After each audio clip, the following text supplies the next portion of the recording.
name is Edith Young. I actually run head of marketing for Dolphin browser. I'm not a developer, so if you want to ask me any coding question, just forget about it, because I basically will be the worst developer that you will ever hire. But I actually started my career as a developer, more like PL SQL, C++, just a long time ago, doing client-server stuff. But definitely not, no, I'm not the one that you want to hire. So at the same time, if you do have specific questions, I'd love to write down, give us your card. We'll at least always get some sort of answers for any question that you have, but just not that sort of question. You can ask Don afterwards, or Alexander. Don't ask me. But having said that, thank you so much for coming. Today, particularly, is really about focusing on how, once we have an app, how do you actually acquire users? So the first question I have for everyone, how many of you actually have developed an app? Okay, almost everybody. Many of us are very passionate about building a product. We just love what we're building. But then at the same time, once you build it, you realize, well, wait a minute, nobody knows about my app. I put all this effort in creating something that I just love.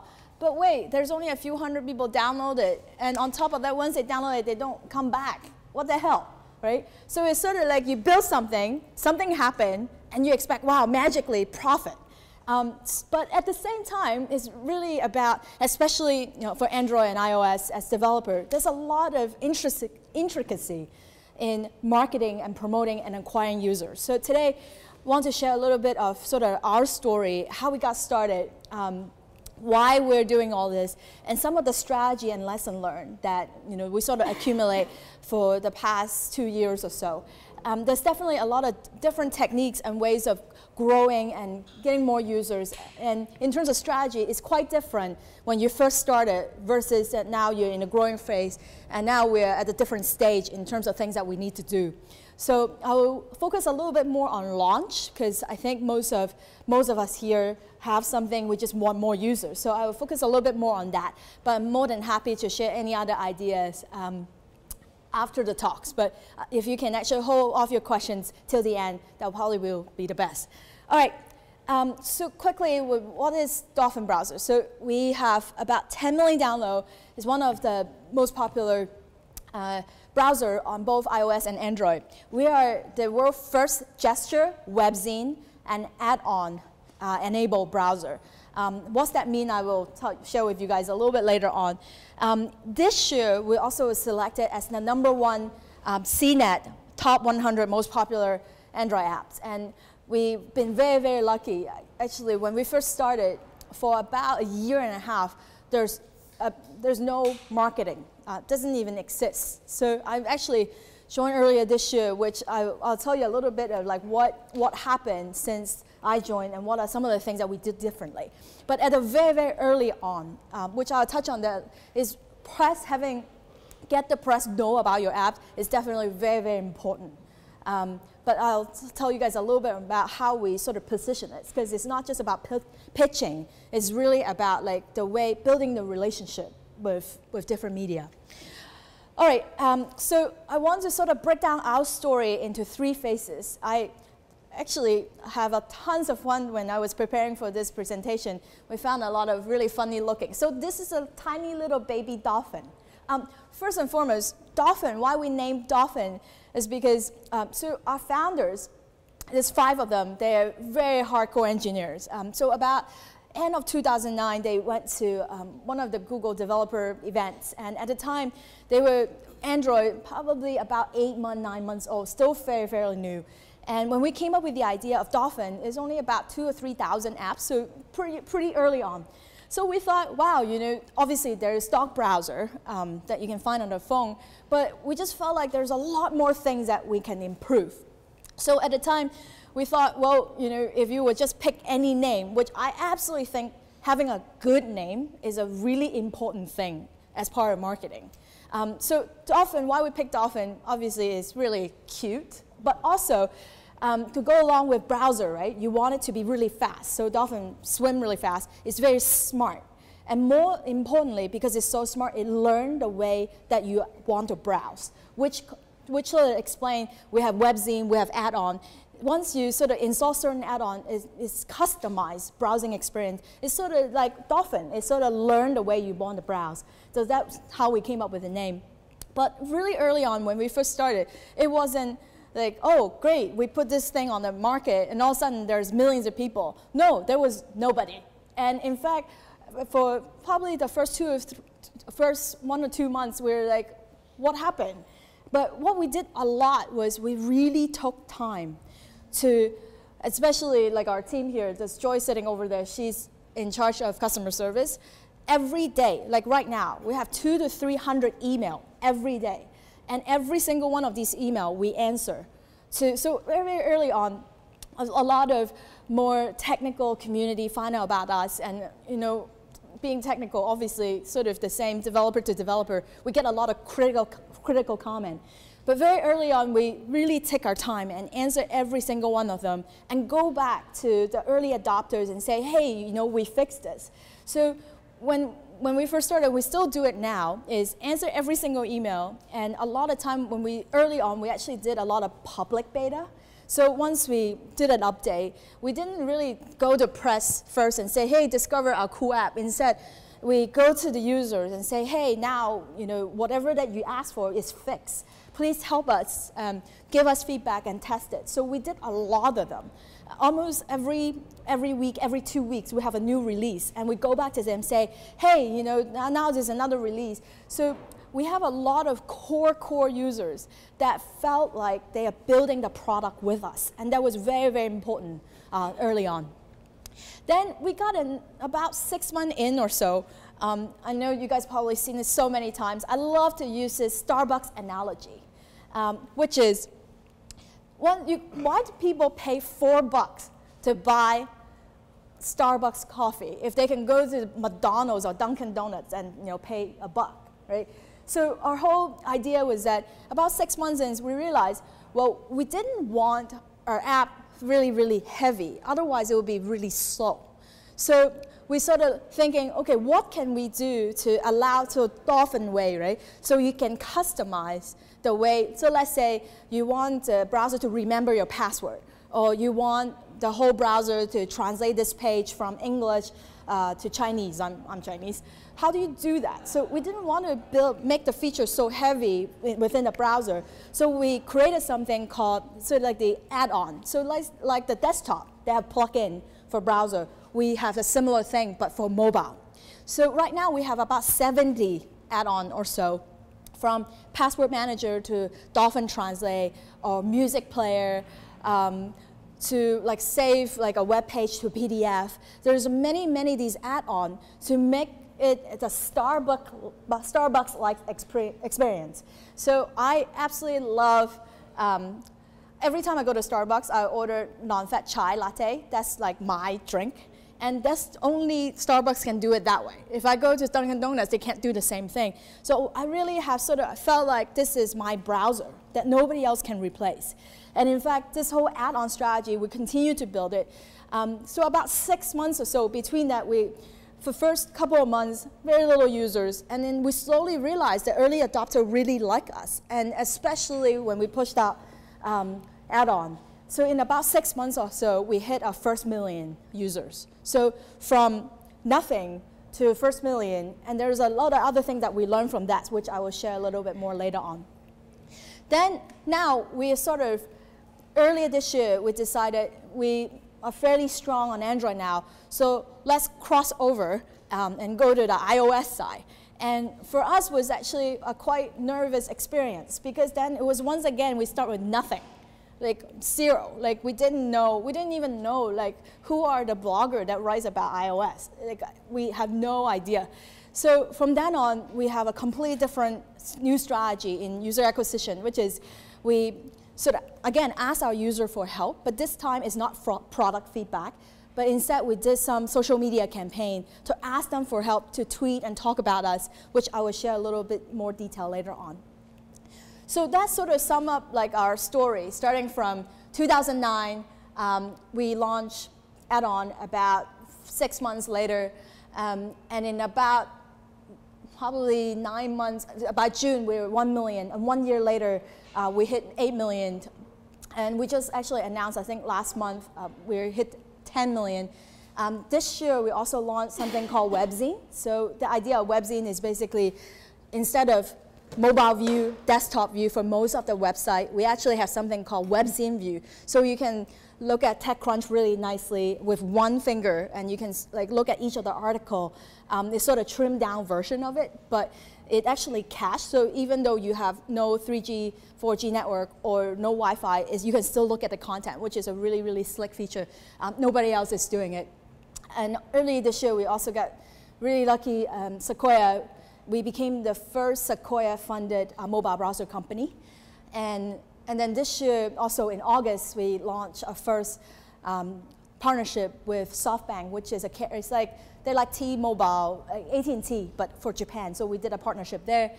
And then we also launched on the iPhone in August. And then we were selected as the most popular Android app for CNET. And also we just got another award from CNET for our Apple, for iOS version. So with all these, this is sort of like our timeline. But really, let's go back to sort of some of the lessons learned. So I actually break it down to 7 lessons, because 7 highly effective people. So 7 is a good number. So we're going to start with that. So first thing first, who can tell what is this phone? OK. First, G1, that's right. So this was almost like the first publicly launched Android phone, the T-Mobile G1.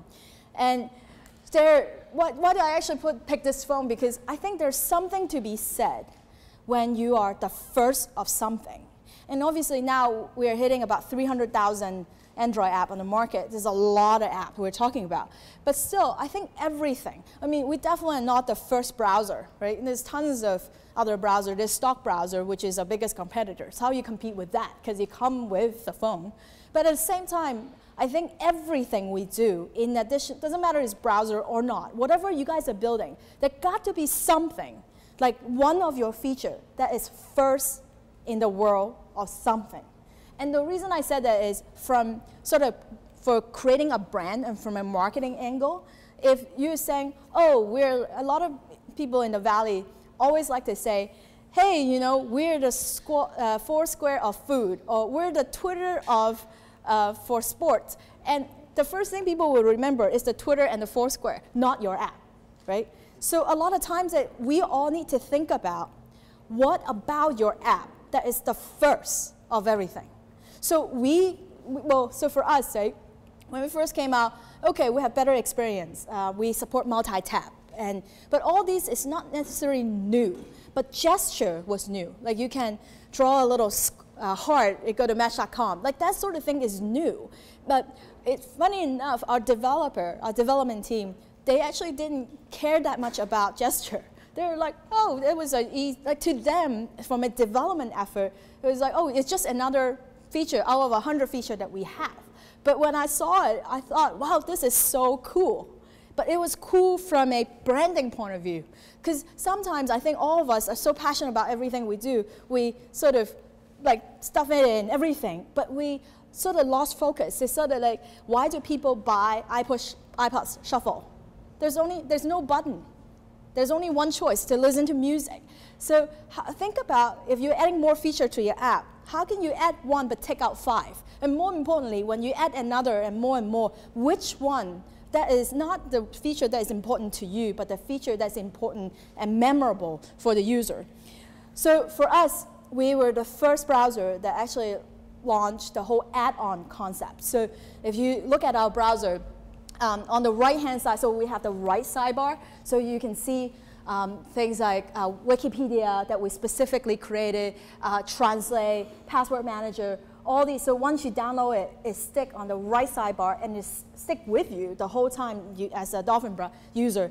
And then if you want more, you can pick all these from the market as well. So we created all of these for the fact that, wow, we're the first one ever supported this. And on top of that, it helped us with partnership, which I will tell you guys a little bit more in terms of strategy, in terms of user acquisition. Also, we were the first one, as I mentioned earlier, you can pretty much customize any gesture you want. So let's say like the next time I draw a S and it will go to the San Francisco Android user group. Or let's say if you draw an F, it go to Facebook.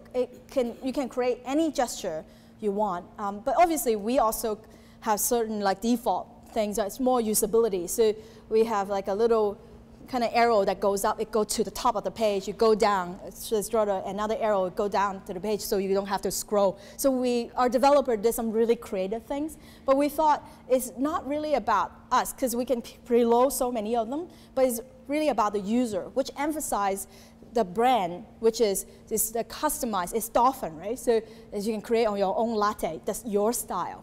So it's consistent. So that was lesson number 1 when we're thinking about building the Dolphin brand. So now the second thing is press coverage. I actually was asking the CEO the other day, if you can have anyone in the world, let's say $1 million lying around, and you want one spokesperson to speak on behalf of Dolphin, who would that be? And he actually picked some actress, which I'm like, okay. But I actually found this photo. Who can tell who is this guy? Justin Bieber, right? Well, obviously, we're not going to have Justin Bieber to be our spokesperson, but he kisses the dolphin. I'm like, yeah, I'm totally using this. But of course, he never tweeted about us. There's no associate. I need to do disclaimer, All right, but at the same time, press is very important. I've gone a little crazy with this slide. This over there is also a dolphin cloud, if you guys haven't seen it. So press actually been very, very important to us. In fact, I think the second month or the third month after we launched on Android market, we got our first press coverage. I think it was PC World. Was it PC World? So we didn't know, we didn't really even know who to contact. They actually somehow discovered us, didn't know. But because of that one piece of press coverage, all of a sudden we see a huge spike in terms of download. Then we realized, wow, press is very important. Before, we just sort of let's see what's going on. You sort of want to approach press, you don't know how to do it. But the first press coverage by PC World, it was completely by accident. It was not intentional. But we learned from that one experience that now, wow, it is very important. So let's do more of that. And then on we were really, really lucky, which, by the way, I think for all of you guys, doesn't matter you're doing photo app or maybe a game or whatever it is, the homework will be to find out whatever you're working on, what are your competitors? So let's say they're writers, all they write about is productivity app. That probably will be the writer that you should go after, right? Or this person's all about Angry Bird. So let's say if you do a bird-like sort of game, maybe this person want to write about it too. So there's definitely some really basic sort of low-cost thing that you should do research, because people will sort of realize you don't know what you're talking about. You can't pitch a TechCrunch person to go cover your app because this person always write about funding news and launch and all these stuff. So think about how you strategically approach writers that write about things that they care about. You can't sell dog food to a cat owner, right? You just have to think about who are your target audience, not just your user, but really the press, who are the influencers. Okay, so lesson number 3 is partner up with other app developer. This is one of my absolute favorite. I don't know who took this or photoshopped this. We love to partner, right? You can see that we have a lot of add-ons and we partner up with other developer. Mainly, originally, it's about user experience. We weren't thinking about from a marketing side of things. But then we realized, wait a second, this is actually something really, really popular with mobile games. Game developers are really good at cross-promoting. They're really good at it, in fact. For app developer, that's more productivities. I realized we're actually not as, because there's a lot of logic behind each of these. It's not that you want to promote other app anyway. But we realized through add-on, we were able to build a lot of partnerships with other app developers. Sometimes you don't necessarily have to integrate technically. You can actually sort of use each other's marketing muscles. So for example, my good friend here who's sitting right here, which is Squidoo, Megan Casey, who runs Squidoo, she's actually not an app developer, but she runs a really, really large user-generated content site. So we recently just launched this last week. So Dolphin now curate and pick like the hottest app, but is on Squidoo's platform. But they already have thousands, what they call lands, a small piece of article that already talk about mobile app. So for us, it's basically we are hosting it, but we also link this Squidoo page with our Facebook fans. So we're both growing so that our base Facebook follower, and it's good for both. So this is another test that we're doing in terms of partnership. But there's a lot of creative things that we can do together. There's another thing. We're actually going to launch a box. Wait, they're not called box.net anymore. They just got box.com. So box. But another add-on on Dolphin. So when we do that, it's actually technically the two products don't necessarily integrate as much, but we're absolutely cross-promoting on our blog, on Twitter, on Facebook.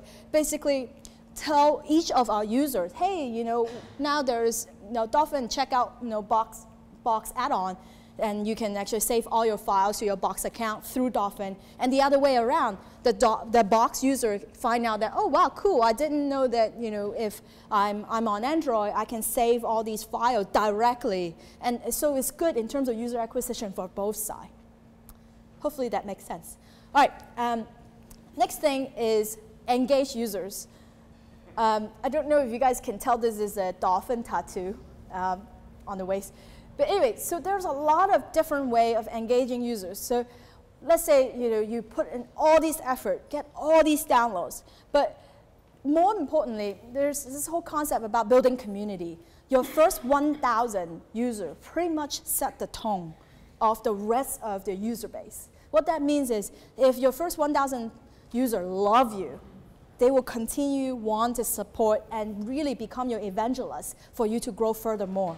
So a few ways for us to continue to engage, because we realize, great, you download it. Now, how can we continue to communicate? It's hard to send emails and all that. So this is one example that we did today. In fact, please vote for us, by the way, it's midnight for the TechCrunch Crunchy Award, the best mobile browser. So we asked our user to vote for us.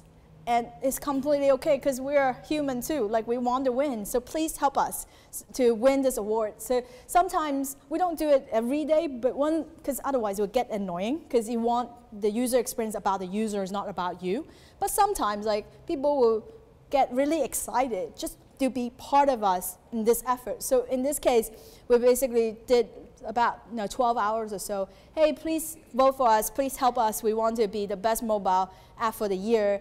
And we got, surprisingly, just a lot of feedback, because it's basically a tweet. So they just send out a lot of tweets, which I'll show you a couple of tweets that they did as well. And another example, this is an Evernote example. And a lot of time, this is actually iOS. I took the screenshot. But you can do push notification to encourage, so you can encourage people to rate for you. And you have to definitely do this with care, because it can get really annoying. But sometimes, think about when, now, for me, every single time I get any notification, I take a screenshot for every single app that I ever download, because then it gives me idea. And also think about the frequency of, if you want to do this kind of thing, how often should you do it? I think every apps, or actually mobile game do this all the time for people to come back. So you have to do it with elegance, but it's definitely a lot of app developers do it. All right, number 5 is social media. We are actually fairly good at it, but at the same time, we run 2 or 3 campaigns every week just to try out different things. Sometimes it fails, sometimes nobody cares about it. Sometimes we actually get yelled at and basically say, what the hell are you doing? We do a lot of different things, but one of the things that was very successful that we do often, and I actually recently learned from some of my friends as well. Right now, this is actually a screenshot that you can't really see the whole thing. But anyway, if you go to our page, we have about 33,000 Facebook fans now. One of the statistics, which is even more important than the actual total number of fans, is the active sort of activities, active number. How many people actually come back and do things? Just like you install an app, but if they don't come back and interact with you, it's a waste of time, right? So Facebook actually have that number as well. Today we're at about 3,000 in terms of active user, means they commented, they like, or they do something on our Facebook page. So about 10% or so, and that's actually increased a lot, because I think last week was like 400. So there's definitely that ratio as well. But why do we do this? Well, a few things. First, we want to be real people behind Dolphin browser. So we just went to Japan and we did like a whole campaign. Like localization is a completely different story, which there's a lot of work which I love to share as well. But we went to Japan and we did like all these events, and we have these Dolphin shirt like this one. I gave it to some of the users. We took a lot of pictures. We want to re-engage the users with real people.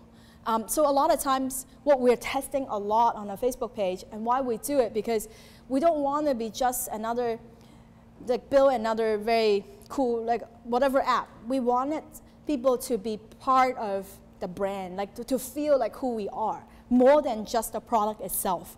So we're testing with kind of real people face-to-face. We're actually doing a happy hour on Thursday. We want to meet the user. We want to talk to them. We want to not just behind email or tweets or Facebook. We want to show real pictures. So that's one thing. But a lot of times we also want to be the evangelist for the community. So we pick a lot of articles.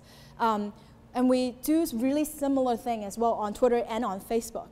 And sometimes we'll reference that back to in the product itself and say, hey, these are the most tweeted, let's say, things that are most tweeted things through Dolphin browser, shared by Dolphin browser, and kind of feed it back to the user. So we can create not just about the product, but the content, which is really what the browser is about. It's the content that you consume, so we want to share it back with the community. And another thing that we do a lot, I don't know if you guys I use TweetDeck, and I look at it like every day, which is not just people tweet at us, but also people that mention, but they didn't know about our handle, but it just say Dolphin, like say space browser. Or everyone actually should have a Google alert. You guys know Google Alerts. Just have you get an email every day to figure out who is talking about you. Because maybe some bloggers already write about your app and you have no idea. Once you're aware, you should definitely email them and say thank you for writing about us and build that relationship.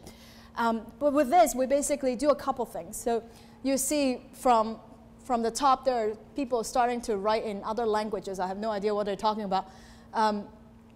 But let's say I just nominate Dolphin browser for the best mobile application. That's for the Crunchy. That's the campaign that we're running right now. And some of the people absolutely help with that. But a lot of time, couple other things. So we're running another campaign. We want to give out the T-shirt, right? So we run a campaign. I'm not on Facebook. How can I get the T-shirt? So there's a lot of conversation around that. And another thing that we started doing recently is that learning from like Dell and Zappos, like this other non-mobile brand, they actually start doing customer service on Twitter as well. So we actually just opened a brand new Dolphin Cares Twitter account. So when we go on and look at any sort of user questions on Twitter, because maybe sometimes people are just frustrated. Hey, how come like nothing works? And then we have to address it and say, hey, this is how you actually use our product. But we want to separate the conversation. One is all about product announcement, marketing campaign, and the other one is all about answering product questions. So we actually have two now. And now the crazy thing is we started to get really serious about other countries as well. So we now official language. We actually have about 18 languages that all 18 of these, some of our core fans from like Russia started translating for us, and we had no idea. So we're very thankful for that. But then at the same time, to really seriously market to other countries, all of these we have to think about. So we launched recently in China, Japan, and Korea. Now we're like, shoot, like we start looking at these tweets in Japanese, how are we going to write back? We can't even do that. So that's another sort of headache that we have to think about. It's not just about translate. By the way, there's tons of agencies that do translation, app translation and description translation. Very, very quick that you can get that done. But that's not even the point. The point is, how do you actually do marketing afterwards? How do you do customer service? How do you communicate? That's now we are facing a completely different challenge now. All right, so 2 more lessons, really quick, is the transition from Android to iOS. How many of you actually have an iOS app? Okay, a few. So we actually did it, obviously started in Android. So we decided, you know what, maybe it's time. We got a little bit of funding. So we decided, you know, maybe we should invest, which is, you know, we had to hire new people. It's completely different sets of skills. So we have the team, we build iOS, which is really maybe 1/10 of the functionality compared to our Android apps, because Android is a lot more flexible to develop. So when we get to iOS, it was interesting. Again, we start with nothing. We didn't know how to market on iOS. We don't know anything. The algorithm is different, and which Don's going to talk about all that. I want to learn that as well. So the thinking we have was, okay, we don't really know about this new market, but what we do know is we have really, really strong fans. So what we did was a really sort of fun campaign. We realized, well, we don't want our users, well, it's all Android users that we have. We can't ask them to go download iOS because they probably don't even have the device. So it wouldn't make any sense. But on the other hand, what's interesting is that we want to sort of say, ask for help to sort of celebrate our launch. So what we did was a raffle campaign. So we actually did a giveaway of an iPhone 4. And we basically say the way for you to enter this raffle is to tweet. So what we did was they have to be like a particular sort of format. Obviously, hashtag Dolphin iPhone. And they have to explain to us why they love Dolphin so much. So, so this one literally say, I love Dolphin browser, the best Android browser, even uninstall the default. Congrats to the iPhone launch. So we sort of asked the user for help. We didn't ask them to download it, but instead we asked them to have to include certain thing in that tweet. And within 5 days, we actually generate 10,000 tweets with this campaign. Basically 10,000 I love Dolphin tweet. It was awesome. This is just a few of them that I took out, which I thought is so cool. But more importantly, what I also didn't realize for iOS is some other things I didn't know before. There's a lot of recommendation app on iOS. So if you get a lot of tweet, even without paying, they will sort of like put your app on the front page of these recommendations. Am I making any sense? So there's a lot of those app recommendation apps, right? So if it's highly tweeted, it's actually something that people will see it anyway. So it was really useful for us, but it was an accident. Like we didn't know that we can do this. And now obviously we want to repeat it. But the bad thing with marketing is that once you use it once, you can't do it again within such a short time. Otherwise the user gets sick of you, right? So you have to be very careful when you pick and choose. Okay, and have to be really creative, because people were, hey, you're doing the same thing this other guy is doing. So you have to think about how do you kind of shape it and word it correctly so that it doesn't get negative effect. We have launched many other ones that sort of like we thought it would be a huge deal, but compared to this, which is a really low cost, basically no money. I mean, it was the money to buy the iPhone that was expensive. But other than that, it wasn't like we hired or like did any special thing like behind the back. It was just a pure raffle campaign, just like you do on the radio. Last but not least, one thing that is really, really useful for us, which I will show you, is video. Video actually doesn't have to be high cost. So when we launched on iOS, we decided, you know what? So one thing before I show all these, why video, one of the things that we learned from sort of our press experience was that press actually love to include video of how your app works in their blog post. So even though it doesn't have to look like this, I'm just really anal, so I like to be a specific way. But it really is about things that is visual, because it helps them to increase their readership. So if you have any video, even though it's not like perfectly done, it's still good to send along, to include a video in sort of your pitch emails and whatnot, because very likely they will include that in their write-up. So this one was included at least like 10, 20 different blog posts when we launched the iOS version. So with this, our whole concept is that we pick a feature, which is gesture, to be the highlight for our app. And the different way of how this is Dolphin translate, you can translate to different languages. And this, like you can shiny shake, you can change and just shake it to different tab. And the way how a webzine works. And at the end, you have a little kid's hand. Even the kids can do it. So that's sort of like our thinking. So with this, it's really, really short, about 30, 40 seconds or so.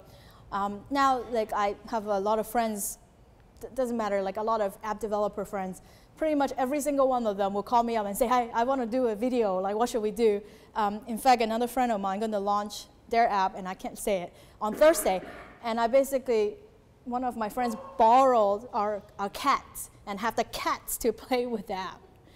Even the cats can do it. But we're not going to do it for Dolphin. Obviously, I love animals, if you can't tell. But there's many, many creative ways to sort of like express what you really love and sort of make fun of it. I mean, this one is actually sort of serious, but I think sometimes if it's sort of like a funny, sort of a joke, people want to watch it even more. So there's a lot of creative way to sort of bring out your app and get people to watch it more. With that, that's the end of sort of my 7 tips. So thank you. Thank you.